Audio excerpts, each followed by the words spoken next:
Right now, millions are building the Internet of Value. But the best version of this inevitable future isn't possible unless the data that fuels it can be exchanged securely and with confidence. This is a critical moment in defining our shared future. That's why nChain offers the tools to protect the data we'll need to build that future. The Internet of Value works because we do. Join us in securing the tomorrow we all share. nChain. Data without question.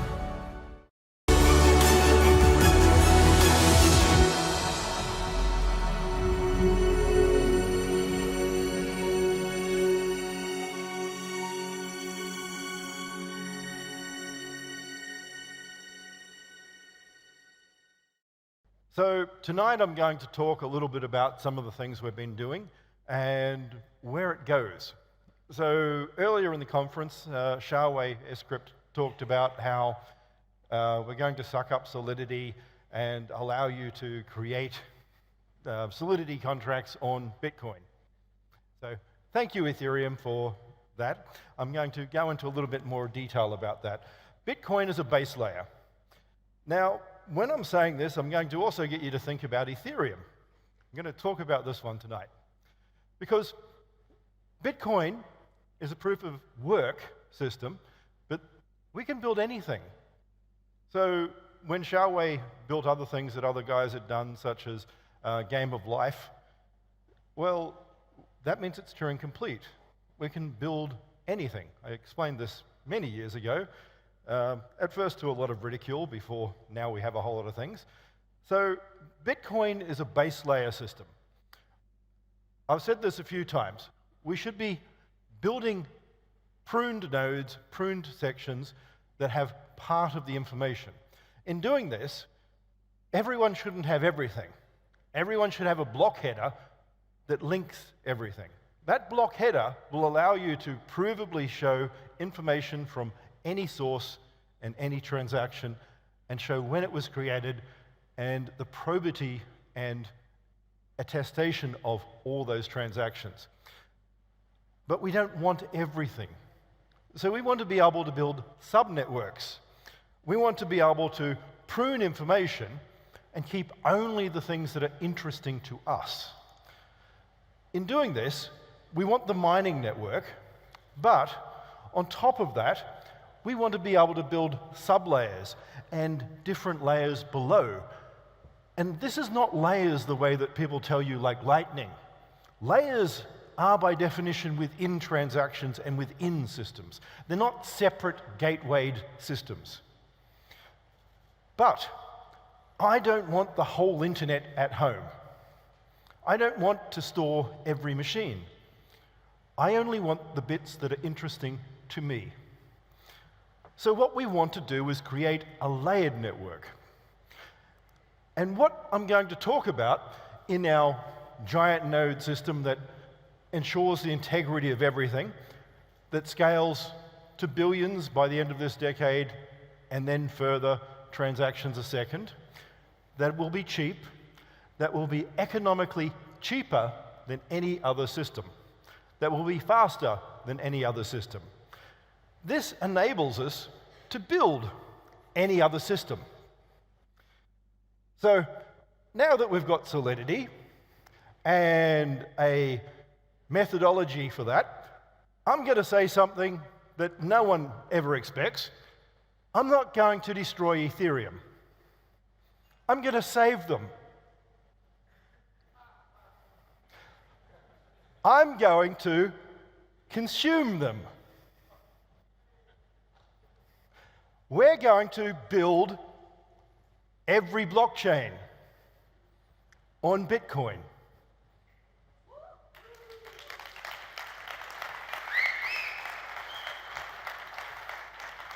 So no, I'm not going to ruin value like everyone keeps accusing me of. I'm going to give them a way of scaling. Us.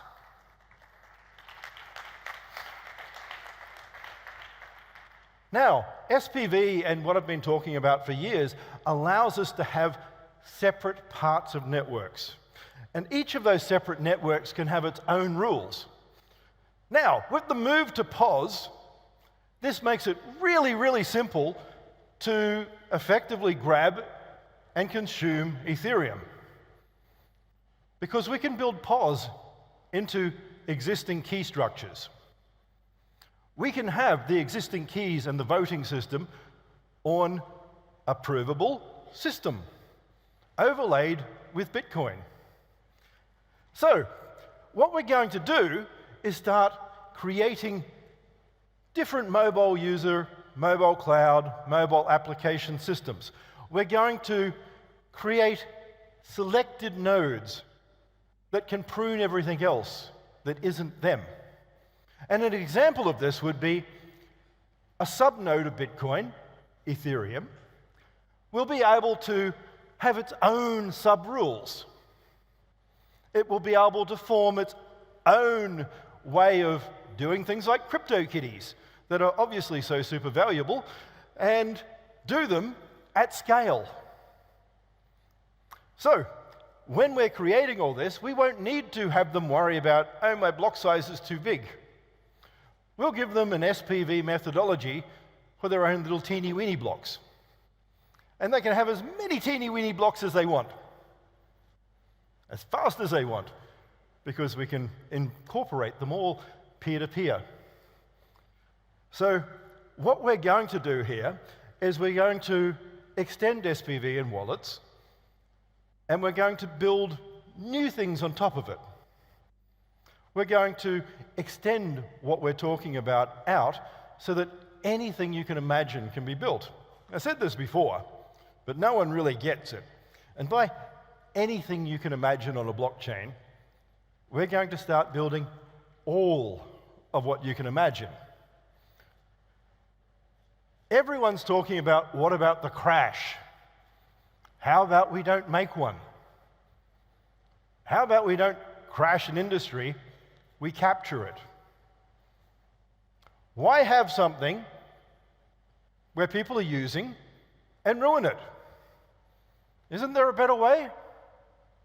So what we're going to do is we're going to start building network scalability into everyone. And the lovely thing is, they don't actually have a choice. You see, ERC 721 is a granted nChain patent this year.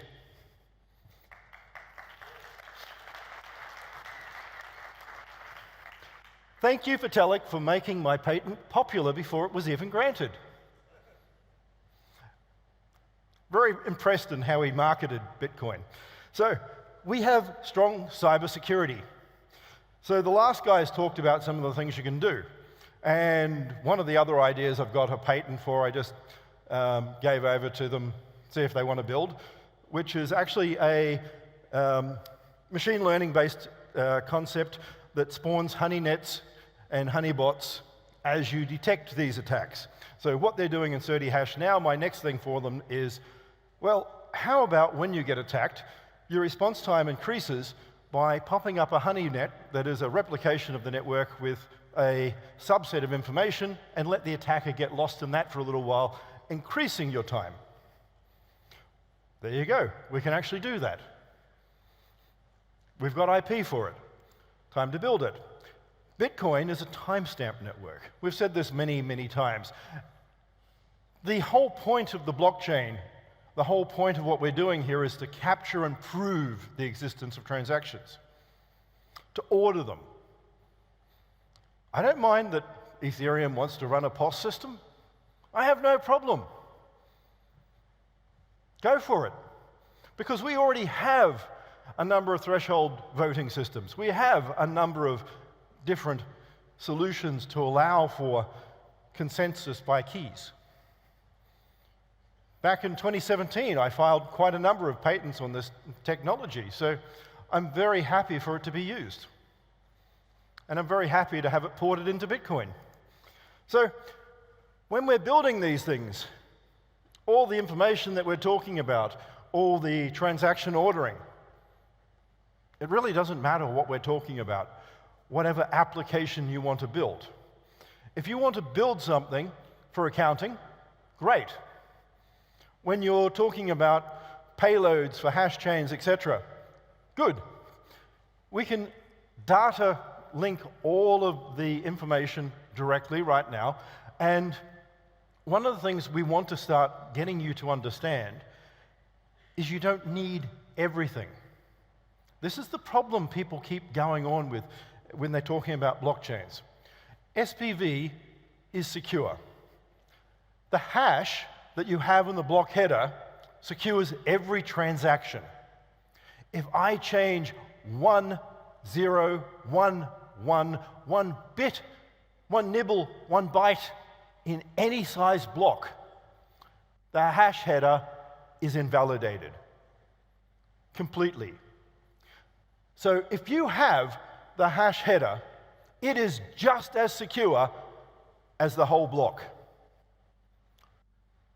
And I'm going to say that categorically. Not, oh, well, it's nearly as secure. It is just as secure. The entire security framework is based on the security of the hashes in Bitcoin. If they're not secure, then nothing's secure. It is an all or nothing binary ASCII thing. It is either completely secure or not secure. Global trade. Why do we want to put all these silly gateways between people? I know if you're an exchange, it's great. From an exchange point of view, having 30,000 coins is wonderful. Because going up and going, I'm going to take my flour coin and trade it for water coin so that I can buy sandwich coin and have a bit of lunch. Well, every single intermediary is wonderful, but this Bitcoin thing was always about getting rid of that. So who here has seen The Meaning of Life from Monty Python? A few of you. Some of you don't have any culture. It's an essential sort of classic, up there with Plato, Aristotle, and all those other old dead guys. There's an essential little part here, okay? Those who've seen this, who remembers the accountants and the accountant shanty? Yes. We're going to be that little accounting firm that everyone forgot that took over the world in Monty Python. That's us. We're going to do all these fun things and we're going to take it all over. Why? Because we can. And they can't. None of them will scale to billions of transactions. None of them is going to do more. And they can sit there talking about what they want. And guess what? They will promise something that allows me to do this. They're permissionless. They told me that. They said I can do whatever the hell I want. Did they not say, we are permissionless, you can do anything? Yes, no. I'm accepting. You said I can do it. So, I am going to do this little vision. I'm going to scale to billions of transactions. I'm going to make a system that's open to everyone. And I'm going to make sure that it's so open that I make sure that everyone who is on any other silly version of blockchain can do whatever they want. Within reason. I mean, if the police come knocking on your door, that's not my problem. That's yours. But however, permissionless means I can take over your system. Why? Because I'll make it cheaper and I'll make it faster. Ethereum can cost dollars or more per transaction. Who likes that? No? I don't think it's good. I don't think that their system is efficient enough. So I'm going to fix it for them because it's permissionless. And Vitalik and crew can't solve scaling. So we're going to fix it for them because we're lovely people. So we are going to make this globally open, and after Ethereum, we're going to take on the next one, and then the next one, and eventually people will just go, oh bugger it, we'll do it ourselves. Because it might be quicker and easier for them to actually save their own system by just going, stuff it, I'm just going to go on that Bitcoin stuff. So, my answer's very simple. We're going to build it all. We have central bank digital currencies. Bring it on. I'm not going to say that the Fed can't have it. We're permissionless. If the Fed wants to set their own stupid rules and inflate the crap out of their money, go for it. If the Bank of England wants to push the inflation rate up to 20%, well, it's a bugger I live there, but I can't stop them. If anyone else wants to make a system and run it that way and be open and competitive, good. So they all keep telling me decentralized and permissionless, and good. And I'm going to teach them what it means. And we're going to start with Ethereum. And they can't say no. You want to know why they can't say no to me? Anyone? It's decentralized and it's permissionless. You can't now come back and go, yeah, but you can't. Really? Why not? I'm sorry. You told me I can. So, we're going to make it traceable. We're going to have that record there. We're going to have it all nice and easy. And we're going to do it to each of them one by one. And if they don't, well, then they've got bigger problems because most of them have already breached at least half a dozen patents. And most of those are being granted now. And for everyone who's been going, why didn't nChain do this earlier? Okay, there's this little thing with patent law. Most people are not dumb, and when it says patent pending, they don't go, haha, I'm going to violate that patent. This is a crypto space. People have maybe too many drugs, too many alcoholic beverages, and too little brain cells, and they don't understand that when the patents get granted is when you sue. Now they have. Yeah, all those things that everyone said would never get granted, well, I got told a couple days ago, about 36 hours ago, that logic gates on a blockchain has been granted as a patent, which everyone told me no one would ever do.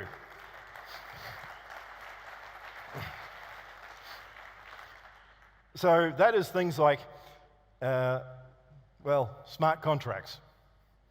Anything that ends with a binary condition on an AND, an OR, an XOR, a NOR, a NAND, or anything, as long as it ends with true or false. I guess you could have an equivocation and a smart contract that goes, maybe. I maybe pay this guy out if he's lucky. And I haven't covered that one. But otherwise, sorry, it's covered.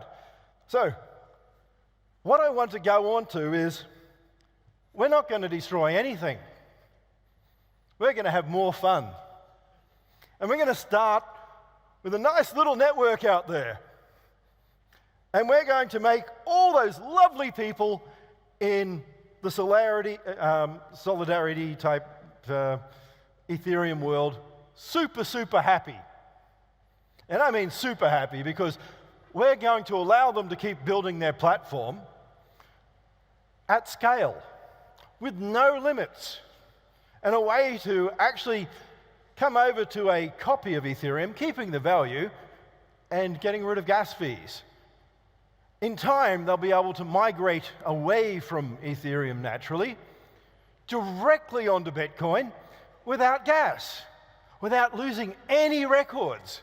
Because of us being so generous and building this into Bitcoin, all of their history will be saved forever.